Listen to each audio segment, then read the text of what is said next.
మనకి TSPSC chairman రాజీనామాను మన governor madam గారు అయితే ఆమోదించడం జరిగింది. అలాగే మరో ముగ్గురు కూడా ఆమోదానికి గ్రీన్ సిగ్నల్ ఇచ్చారు. సో నిష్పక్షపాత దర్యాప్తు చేసి బాధ్యులను కఠినంగా శిక్షించండి. సో ఇంతకుముందుకు చేసిన తప్పులను సభ్యులైతే ఎవరున్నారో వారందరిపైన నిష్పక్షపాతంగా దర్యాప్తు చేసి బాధ్యులను కఠినంగా శిక్షించాలని అయితే ఇక్కడ మేడం గారు సూచించారు. సో అలాగే ఇంతకుముందు చేసిన తప్పుల్ని మీరు చేయొద్దని ప్రభుత్వానికి గవర్నర్ సూచన కూడా ఇచ్చారు.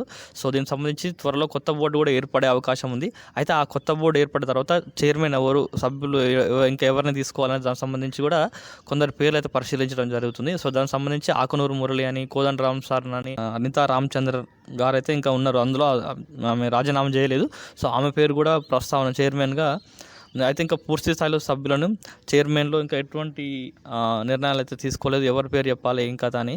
సో ఇప్పుడైతే ప్రస్తుతానికి జనార్దన్ రెడ్డి, సత్యనారాయణ, రవీందర్ రెడ్డి, లింగారెడ్డి రాజీనామా అయితే ఆమోదం తెలిపారు. సో ప్రస్తుతానికి అయితే టీఎస్పీఎస్సీ కార్యాలయం అయితే ఖాళీగా ఉంది. సో కొత్త వ్యక్తుల్ని ఆమోదించడం అయితే జరుగుతుంది. సో దానికి సంబంధించి అసలు టీఎస్పీఎస్సీ లైన్ అయితే క్లియర్ అయింది. అసలు ఇప్పుడు ఏం చేయాలి, అసలు ఇప్పుడు రాజీనామాలు అయితే అయిపోయినాయి, కానీ ఇవి అసలు టీఎస్పీఎస్సీ రాజీనామాల పర్వం అయితే ముగిసింది.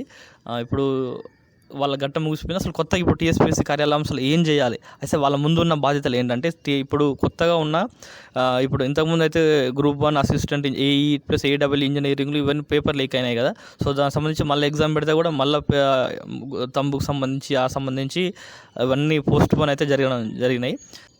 అయితే ఇప్పుడు వాళ్ళ ముందు ఉన్న కార్యాచరణ ఏంటంటే గ్రూప్ 1 ఎగ్జామ్ డేటు ప్రకటించాలి. అలాగే ఏడబ్ల్యూకి సంబంధించి పూర్తి స్థాయిలో రిజల్ట్ ఇవ్వాలి. అలాగే డిఈఓకి సంబంధించి ఎగ్జామ్ డేట్ ఇవ్వాలి. ప్లానింగ్ డిపార్ట్మెంట్కి సంబంధించి టౌన్ ప్లానింగ్ అండ్ బిల్డింగ్ ఓవర్సీస్కి సంబంధించి ఎగ్జామ్ డేట్ అయితే ఇవ్వాలి.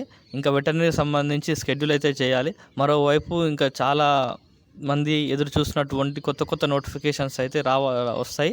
అలాగే కాంగ్రెస్ ప్రభుత్వం ఏర్పడిన సంవత్సరం కాలంలో 2 లక్షల ఉద్యోగాలు అయితే భర్తీ చేస్తామని చెప్పడం జరిగింది.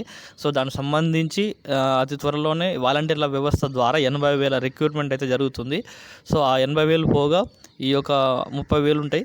ఈ 30,000 పోగా అలాగే మళ్ళీ ఇంకా 4 వారాల గడువుతోటైతే కూడా ఎస్ఐ కానిస్టేబుల్ రిజల్ట్ కూడా వస్తాయి.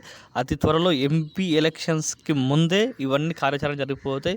మ్యాక్సిమం టీఎస్పీఎస్సీ బోర్డు చైర్మన్ వీళ్ళ ప్రభుత్వం చేతుల పని కాబట్టి ఒక్క నైటే వాళ్ళు డిసైడ్ చేసి ఆ చైర్లో కూర్చోబెట్టగలరు. సో ఏ క్షణమైన స్కెడ్యూల్ కానీ డేట్స్ కానీ వస్తాయి. వాళ్ళందరూ చాలా అభ్యర్థులు ఎవరైతే ప్రిపేర్ అవుతున్నారో వాళ్ళు చాలా స్ట్రాంగ్గా ప్రిపేర్ కావాలి. సో ఎందుకంటే తక్కువ టైం ఇస్తారు. మ్యాక్సిమం 4 నెలల గ్యాప్లోనే ఎగ్జామ్స్ అయితే పెట్టే అవకాశాలు ఉన్నాయి. మహా అంటే ఆగస్టు వరకు పోతుంది, అంతకు మించి అయితే పోదు. గ్రూప్ 3 సెప్టెంబర్ వరకు పోయే అవకాశాలు అయితే ఉన్నట్టు చెప్పుకోవచ్చు మనం. అలాగే సో ఇప్పుడు స్కెడ్యూల్ ప్రకటనలకు ఫలితాలు వెల్లడికి బోర్డే కీలకం. సో మనం అనుకున్నట్టు ఇక్కడ వాళ్ళు అదే సేమ్ అన్ని న్యూస్ పేపర్లలో ఇదే ఉంటుంది. సో ఇంతకుముందు ఏమంటారు అంటే చైర్మన్ పదవి ఖాళీ అయింది మరియు ఇద్దరు సభ్యుల పరిగణలోకి తీసుకుంటే చైర్మన్తో పాటు 9 మంది సభ్యుల్ని నియమించాల్సి ఉంది. మరోవైపు కీలకమైన కంట్రోలర్ ఆఫ్ ఎగ్జామినేషన్ పోస్ట్ కూడా ఖాళీగా ఉన్నట్టు చెప్తుంది. అలాగే యూపీఎస్సీ తరహాలో సో వాళ్ళ ఎగ్జామ్స్ ఎట్లా పెట్టాలి ఏం కథ అని మన ఢిల్లీకి పోయి కూడా చర్చించడం అయితే జరిగింది, చూసుకోవడము. సో వాళ్ళు కూడా ఏం చెప్పారంటే టీఎస్పీఎస్సీ చైర్మన్ కార్యాలయం ఏర్పడిన తర్వాత ఒక టీమ్గా ఫామ్ అయినప్పుడు అందులో ఎటువంటి రాజకీయ ప్రమేయం ఉండొద్దు. రాజకీయ ప్రమేయం ఉన్నట్లయితే పేపర్ లీక్ కావడాలు ప్లస్ అలాగే నిష్పక్షపాతంగా జరగకపోవడాలు, వాళ్ళకి సంబంధించిన బంధుమిత్రులకి ఎగ్జామ్స్ పేపర్లు ఇవ్వడాలు ఇలాంటివి జరుగుతుంటాయి. సో అలాంటి రాజకీయ నాయకులు అందులో తలదూర్చొద్దని అయితే చెప్పారు. సో దానికి సంబంధించి ఇట్లా చాలా మంచి నిర్ణయాలు అయితే వాళ్ళు చెప్పడం అయితే జరిగింది. బడిలేని పంచాయతీలు 257. సో ఉన్నవాటికే చక్కగా పంపుతలేరు, ఇంకా వీళ్ళు లేవని ఆర్టికల్ వేస్తుండే ఈనాడైనా. సో దాదాపు మన తెలంగాణలో వచ్చేసి 12,769 గ్రామ పంచాయతీలు ఉన్నాయి. సో దానికి సంబంధించి 30 జిల్లాలలో ఇంకా 257 స్కూల్స్ అయితే ప్రభుత్వ స్కూళ్ళు లేవని అయితే రావడం జరుగుతుంది. సో ఎక్కడెక్కడ ఏవేవి లేవు అంటే వరంగల్లో 29 గ్రామ పంచాయతీలో లేవు, నల్లగొండ భువనగిరికి సంబంధించి 24 లేవు. సో ఇంకా ఎంత అవసరం ఉంది, 16 ఇక్కడికి ఇచ్చారు. సో చూసుకోవచ్చు. అయినా ఇవన్నీ మళ్ళీ కొత్తగా బడులు కట్టి రిక్రూట్మెంట్ చేసుకున్నాం, కానీ మన తల్లిదండ్రులు ఈ గవర్నమెంట్ స్కూళ్ళకి పంపించే పరిస్థితి అయితే లేదు, పిల్లల్ని పంపించే పరిస్థితి అయితే లేదు. ఇది వాస్తవం. ఇప్పుడు అందులోకి పంపిస్తున్న వాళ్ళు ఎవరైనా ఉన్నారంటే అది పేద మరియు కొంచెం మధ్యతరగతి సంబంధించిన పిల్లల్ని పంపిస్తారు. ఈరోజు సప్పో చేసి పిల్లల్ని ప్రైవేట్లో పంపిస్తారు తప్పితే ఈ గవర్నమెంట్ స్కూల్లో ఎవరు పంపిస్తలేరు.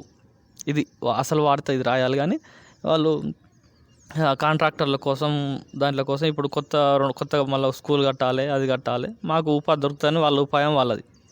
సో ఇది ఈరోజు అన్ని పేపర్ల ఇదే వచ్చింది దాదాపుగా. Thank you.